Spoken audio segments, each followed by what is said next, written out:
샬롬, 유 선생의 구속사 천국열차, 유도순 목사님의 신구약 성경 파노라마를 낭독하는 시간입니다. 지금은 잠언 파노라마 18장입니다. 여호와 이름은 견고한 망대라. 요절은 10절.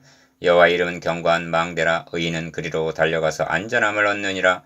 18장에는 여호와라는 칭호가 두 번 나오는데 10절, 22절 여호와 이름은 견고한 망대니라 하고 잠언서에서 유일하게 여호와 이름이 등장합니다.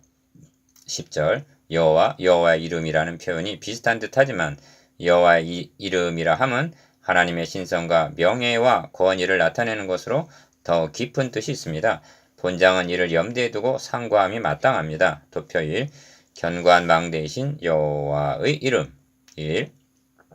여호와의 이름은 견고한 망대라. 의인은 그리로 달려가서 안전함을 얻느니라 합니다. 10절 기억 잠언서에는 여호와를 경외하는 것이 지식의 근본이오늘 1장 7절로 시작하여 여호와를 경외하는 여자는 칭찬을 받을 것이라 하고 31장 30절로 마치기까지 여호와라는 호칭이 87번이나 등장합니다. 그런데 어찌하여 이 대목에서는 여호와는 견고한 망대라 하지 않고 여호와의 이름은 견고한 망대라 하고 말씀하고 있는가? 이것이 별 차이가 없는 것으로 여길 수가 있으나 그렇지가 않습니다. 여호와라 하면 칭호가 되지만 여호와의 이름이라 하면 인격을 나타내는 것입니다. 2. 구원계획에는 여호와의 이름이라는 명예가 걸려있다는 점을 인식한다는 것은 구원계획을 인식하는 데 있어서 사활적으로 중요한 요점이 됩니다. 기억, 하나님은 말씀하십니다. 내가 이렇게 행하면 너희를 위함이 아니오 너희가 들어간 그 열국에서 더럽힌 나의 거룩한 이름을 위함이라. 열국 가운데서 더럽힘을 받은 이름 곧 너희가 그들 중에서 더럽힌 나의 큰 이름을 내가 거룩하게 할지라. 에스겔서 36장 22절 23절 내가 나를 위하며 내가 나를 위하여 이를 이룰 것이라. 어찌 내 이름을 욕되게 하리요 내 영광을 다른 자에게 주지 아니하리라 하십니다. 이사야서 48장 11절 3. 이런 맥락에서 여호와 이름은 견고한 망대라 10절 상반절라고 한 것은 성경에 등장하는 구원의 방주, 피난처, 도피성 등과 같은 의미인 것입니다. 기억. 그래서 의인은 그리로 달려가서 안전함을 얻느니라 하는 것입니다. 10절 하반절. 달려가서 안전함을 얻는다는 표현은 즉각적으로 도피성을 연상하게 합니다. 그렇다면 여호와의 이름은 견고한 망대라 한 망대는 나는 내 아버지의 이름으로 왔다 하신 요한복음 5장 43절 그리스도 외에 다른 것은 상정할 수가 없는 것입니다. 그러므로 여호와 이름이 걸려있는 견고한 망대로 달려가서 피하는 자는 절대적으로 안전이 보장이 된다는 것과 여호와 이름이 걸려있는 구원계획은 기필코 완성이 되고야 만다는 확신을 하게 됩니다. 4. 생각해 보십시오. 홍수 심판 당시 안전한 곳이 어디였으며 애굽 천지를 심판하시는 6월절의 밤에 안전한 곳이 어디였는가? 그러므로 그리스도 예수 안에만 소망과 구원과 안전이 있는 것입니다.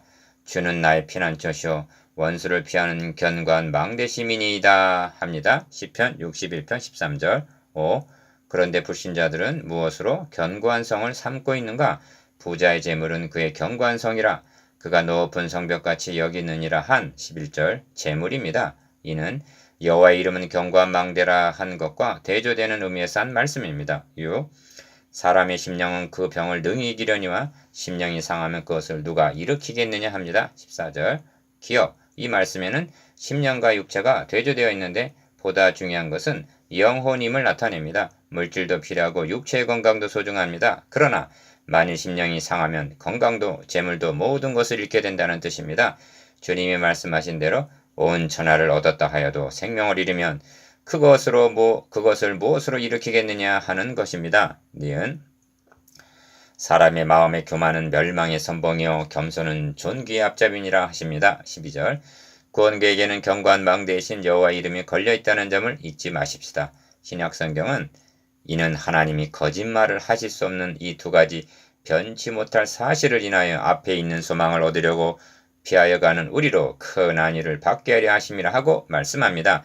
히브리서 6장 18절 도표 2 자기 중심적인 자, 자기 소욕을 따르는 자 도표 2에는 공동체와 결부되는 말씀들이 주를 이루고 있습니다. 사람은 하나님과의 관계, 이웃과의 관계라는 두 관계성 속에서만 존재 의미가 있는 것입니다. 하나님과의 바른 관계를 유지하고 있는 자들을 잠언서에서는 의인이라고 부릅니다. 하나님과 바른 관계를 회복하게 된 자들은 독불장군들이 아니라 몸된 교회의 지체라는 것입니다. 이 점을 시편에서는 형제가 연합하여 동거함이 어찌 그리 선하고 아름다운고 하고 시편 133편 1절 찬양을 합니다. 선하고 아름다운 만큼 형제가 연합하여 동거하는 삶은 유지해 나가기가 어려운 것입니다. 1. 무리에게서 스스로 나뉘는 자는 자기 소욕을 따르는 자라 온갖 참 지혜를 배척하느니라 합니다. 1절 기억 교회라는 공동체 내에는 무리에게서 스스로 나뉘는 자가 있기 마련입니다. 12사도 중에서도 가룟 유다가 있었습니다. 왜 그렇게 되는가? 자기 소욕을 따르는 자라고 말씀합니다. 타락했다는 것은 하나님 중심에서 자기 중심이 되었음을 의미합니다. 그래서 아담의 후예들은 정도의 차이는 있을지라도 누구나 자기 중심적인 사고를 가지고 있습니다. 그래서 사도 바울은 마음을 같이하여 같은 사랑을 가지고 뜻을 합하며 한 마음을 품으라. 너희 안에 이 마음을 품으라. 곧 그리스도 예수의 마음이니 하고 권면합니다. 빌립보서 2장 2절 5절 2.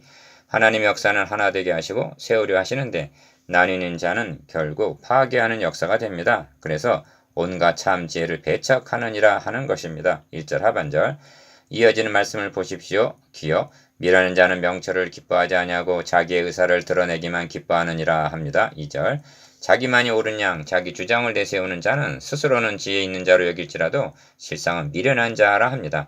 이런 악한 자가 이를 때에는 멸시도 따라오고 부끄러운 것이 이를 때에는 능욕도 함께 오느니라. 3절 교회 공동체는 어려움을 겪게 된다는 것입니다.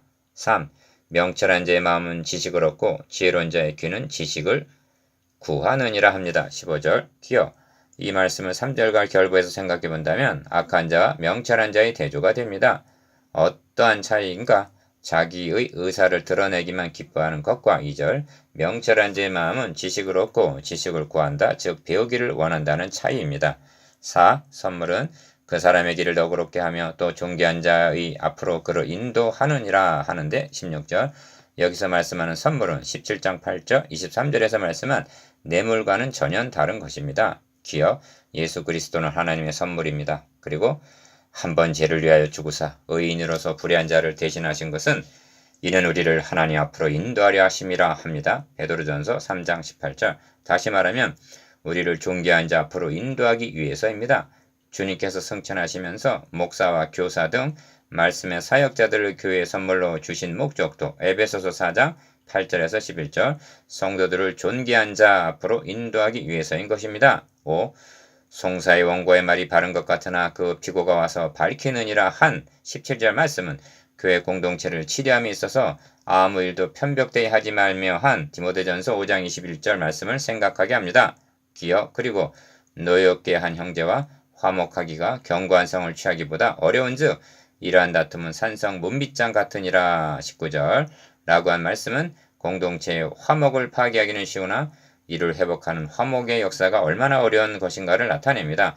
그래서 17장 14절에서는 다투는 시작은 방축에서 물이 새는 것 같은즉 싸움이 일어나기 전에 시비를 그칠 것이라 하는 것입니다. 6. 본 문단의 결론으로는 많은 친구를 얻는 자는 해를 당하게 되거니와 어떤 친구는 형제보다 친밀하니라 한 24절 마지막 절로 삼아야만 하겠습니다. 기억 여기 많은 친구와 어떤 친구가 대조되어 있는데 해를 끼치는 많은 친구는 세속적인 친구를 가리킬 것입니다. 그런 친구들 중에는 물질적인 해를 끼칠 수도 있지만 이는 적은 손해요. 큰 손실은 영적으로 손해를 입히는 일입니다. 그러면 형제보다 친밀한 어떤 친구는 누구이겠습니까? 예수 그리스도이십니다. 또한 여러분이 그런 친구가 되시기를 바랍니다. 도표 3. 미련한 자의 입과 지혜의 샘과 같은 입. 도표 3에는 이, 즉 말과 결부된 잠언들이 주를 이루고 있습니다. 공동체란 사람, 인구, 즉 입들이 모인 곳이기 때문입니다. 그런데 말에는 세우는 건설적인 말이 있고 허무는 파괴적인 말이 있습니다. 1. 명철한 사람의 입의 말은 깊은 물과 같고 지혜의 샘은 솟아 흐르는 내와 같으니라. 4절 사람은 입에서 나오는 열매로 하여 배가 부르게 되나니 곧 그 입술에서 나는 것으로 하여 만족하게 되느니라 한 20절 그 입은 세우는 역할을 합니다. 2. 반면 미련한 자의 입술은 다툼을 일으키고 그 입은 매를 자청하느니라. 6절. 미련한 자의 입은 그의 멸망이 되고 그 입술은 그의 영혼의 그물이 되느니라. 한 7절의 입은 파괴하는 역할을 합니다. 3. 그런데 문제는 남의 말을 하는 입만이 문제가 아니라 남의 말을 듣기 좋아하는 귀도 문제라는 것입니다. 8절에서 남의 말하기를 좋아하는 자의 말은 별식과 같아서 뱃속 깊은 데로 내려가느니라. 한 8절 말씀은 타락한 인간의 심성을 적나라하게 드러냅니다. 4. 이런 맥락에서 자기의 일을 게을리하는 자는 패가하는 자의 형제이니라. 한 9절 말씀을 음미해 볼 수가 있습니다. 패가하는 자가 있는가 하면 9절, 배부르고 만족한 20절 사람도 있습니다. 어떤 차이인가? 게으름 때문입니다. 이는 육적인 차이만이 아닙니다. 기억, 하나님께서 자기 아들까지 아끼지 아니하시고 화목제물로 내어주신 엄청난 사랑과 은혜가 성경 안에 충족되게 계시가 되어 있습니다. 이 지식을 깨달아 마음으로 믿으면 내 것이 되어 충만해질 수가 있는데 어찌하여 평생을 가난하고 가련한 그리스도인의 모습으로 지나게 되는가? 게을러서입니다. 26장 15절을 보십시오. 게으른 자는 그 손을 그릇에 넣고도 입으로 올리기를 괴로워하느니라 합니다. 그런 사람에게 다른 비법은 없는 것입니다. 5. 이런 사람일수록 손은 게으른데 입은 바쁘다는 것입니다. 사도 바울은 목회서신에서 또 저희가 게으름을 익혀 집집에 돌아다니고 게으를 뿐 아니라 망령된 편론을 하며 이를 만들며 마땅히 아니할 말을 하나니 합니다. 디모데전서 5장 13절. 기억, 그러므로 본 문단의 결론은 죽고 사는 것이 혀의 권세에 달렸나니 혀를 쓰기 좋아하는 자는 그 열매를 먹으리라. 한 21절로 삼아야 하겠습니다. 죽이고 살리는 권세가 어떻게 혀에게 달렸다는 것인가? 여러분, 혀는 자동적으로 작동하는 것이 아니라 마음과 생각의 도구역 노릇을 할 뿐입니다. 율법은 돌배 기록이 되었으나 새 언약은 내 법을 저희 마음에 두고 저희 생각에 기록하리라 하십니다. 히브리서 10장 16절, 예레미야서 31장 33절. 신비에 기록된 말씀은 마음과 생각을 지배하고 그의 혀를 통해서 열매를 산출하게 하십니다. 여러분의 혀가 죽은 심령을 살리는 의의 병기로 쓰임을 받게 되기를 기원합니다. 6. 묵상해 보겠습니다. 기억, 여호와 이름에 함유되어 있는 구속사적 의미에 대해서. 니은, 노엽게 한 형제와의 화목이 얼마나 어려운가에 대해서. 디귿, 죽고 사는 것이 혀의 권세에 달렸다는 의미에 대해서. 리을, 본장에서 가장 감명 깊은 구절과 그 의미에 대해서.